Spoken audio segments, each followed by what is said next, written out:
Καλώς ήλθατε στη σύντομη περιήγηση του εταιρικού περιβάλλοντος του λογαριασμού σας.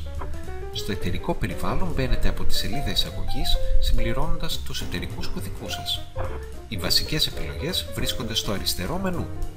Για να ετοιμάσετε μια νέα προσφορά, επιλέγετε την αίθουσα, συμπληρώνετε τα απαραίτητα πεδία με το ονοματεπώνυμο του κάθε ενδιαφερόμενου, το όνομα χρήστη και τον κωδικό που προτιμάτε να δώσετε, το email επικοινωνίας του πελάτη σας που μπορείτε να συμπληρώσετε και αργότερα και επιλέγετε την ή τις πιθανές ημερομηνίες της εκδήλωσης.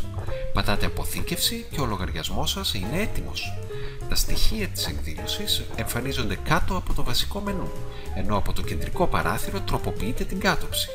Αν η προσφορά γίνει αποδεκτή, την επιβεβαιώνετε από την οριστικοποίηση, αν όχι, κάνετε ένα κλικ στην ακύρωση. Τα προτινόμενα μενού και συμφωνητικά, την επικοινωνία, τις σημειώσεις και τη διαγραφή της εκδήλωσης αν χρειαστεί, θα κάνετε με ελάχιστα κλικ από τα αντίστοιχα εικονίδια. Στο ημερολόγιο εκδηλώσεων βλέπετε αμέσως όλες τις εκδηλώσεις και εκκρεμείς προσφορές του μήνα, ενώ οι διαφορετικοί χρωματισμοί και τα εικονίδια σας βοηθούν να ελέγχετε τη διαθεσιμότητά σας πανεύκολα. Στον έλεγχο μηνυμάτων βλέπετε τα αδιάβαστα μηνύματα των πελατών σας, ενώ με ένα κλικ βλέπετε τις προσεχείς εκδηλώσεις που έχετε κλείσει, αλλά και τις εκκρεμείς προσφορές για τις οποίες περιμένετε απάντηση.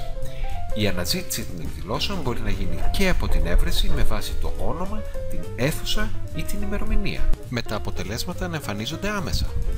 Για να δείτε τις δυνατότητες του εταιρικού περιβάλλοντος πιο αναλυτικά, δείτε τα βίντεο στο site μας. Σας ευχαριστούμε!